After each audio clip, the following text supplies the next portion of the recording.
हीराकुद बंधरु बन्या जल निष्कासन संबंधे सर्वसाधारण सूचना। हीराकुद बंधर उपर मुंडरे लगाण वर्षा जोगु जलभंडार जलस्तर क्रमागत भाव में वृद्धि पाउछि। एतद्वारा हीराकुद बंधर तल मुंडरे बसवास करुवा समस्त जनसाधारण अवगति निमंते जणाई दिया जाउछि कि आज 23 तारीख शनिवार सकाळ प्राय 10 घंटा समय रे हीराकुद जलभंडारु बन्या जल निष्कासन करा जिवो। एथिजोगु महानदी और तार शाखा नदी गुड़िकर जलस्तर वृद्धि पाइब। एणु नदी मध्यकु प्रवेश और अन्यान्य व्यवहार पई जनसाधारण सतर्कता अवलंबन करने आवश्यक। कौनसी दुर्घटना पई हीराकुद नदीबंध कर्तृपक्ष दायी रहिबे ना। देखो सकाल 9टा समय गेट खोलिबार थिला किंतु सेते सामग्रिक परिवर्तन घटछि। सकाल 10टा बेलू हीराकुद डैम आज गेट खोल जेहेतु हीराकुद डैम उपर मुंडे वर्षा परिमाण बढ़ुची और बन्या जल प्रवेश परिमाण बढ़ुची ताकू दृष्टि रखी डैम कर्तृपक्ष आज गेट खोलिया निष्पत्ति नहीं। बर्तमान डैम जलपतन 620 फुट अतिक्रम कर साराणी। गेट खोलिया पूर्व महानदी अवस्था कौन आप देखूँ। बर्तमान महानदी एक प्रकार शुष्क पड़ी जेहेतु हीराकुद डैम समस्त गेट बंद रही। केवल पावर चैनल किसी पानी बर्तमान बाहर को आसूँ। जो अपडेट सूचना देवाक चाहिए बर्तमान डैम जलपतन 620.10 फुट्रे पहुंची। बर्तमान डैम को सेकेंड को 2,43,831 घनफुट जल प्रवाहित होती और निष्कासित होती 36,054 घनफुट जल। और बर्तमान प्रचार कार्य बर्तमान जेहेतु डैम खोलिया पूर्व महानदी अववाहिक भितर मैंने जाती कौन संभाव्य अघटन आशंक डैम कर्तृपक्ष बर्तमान एक प्रचार गाड़ी बाहरी प्रचार कर सचेतन कर महानदी बंध को न जातु बोली।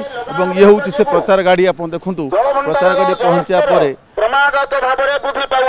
ये बुर्ला हीराकुद संबलपुर देखिए प्रचार गाड़ी बर्तमान बुलूची लोक सचेतन करुच्ची समय मध्य डैम मध्य को महानदी मध्य को न जावाई। जेहेतु ये अंचल लोक मैंने विभिन्न प्रकार शौचकर्म जाती महानदी मध्य को सेपरी गृहपालित पशु मान भितर को छाड़ी था। तेणु जेहेतु डैम जल बन्या विगत बन्या जल उच्च चापर बाहरी थाए तेणु से कौन संभाव्य अघटन को आशंका करके डैम कर्तृपक्ष एभली निष्पत्ति नहीं था।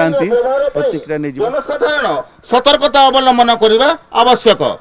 कौन सी दुर्घटना हीराकुद नदीबंध कर्तृपक्ष दायी रहिबे नहीं। बाहर प्रचार आम सकाळ 6:30 रु बाहर बामस्प्ली ठारू कभर कर सारे आमर बामस्प्ली बाहरी आम केउटपड़ा गुजरातल फलसाकंटा बृंदावती पड़ा एपरिक दुर्गापाली निमपाली दे आम बर्तमान आसीचु आम कचेरी छक पाखक जहाद्वारा कि आमर हीराकुद जलभंडार उपर मुंडरे लगाण वर्षा जारी रही जहाँफल कि हीराकुद बंधर जलस्तर क्रमागत भाव में वृद्धि पाउछि।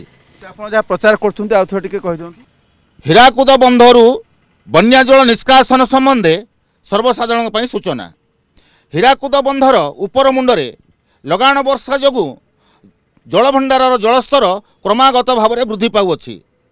एतद्वारा हीराकुद बंधर तल मुंडरे बसवास करुवा समस्त जनसाधारण अवगति निमंते जणाई दिया जाउछि कि आज 23 तारीख शनिवार सकाळ प्राय 10 घंटा समय रे हीराकुद जलभंडारु बन्या जल निष्कासन करा जिवो। एथिजोगु महानदी और तार शाखा नदी गुड़िकर जलस्तर वृद्धि पाइब।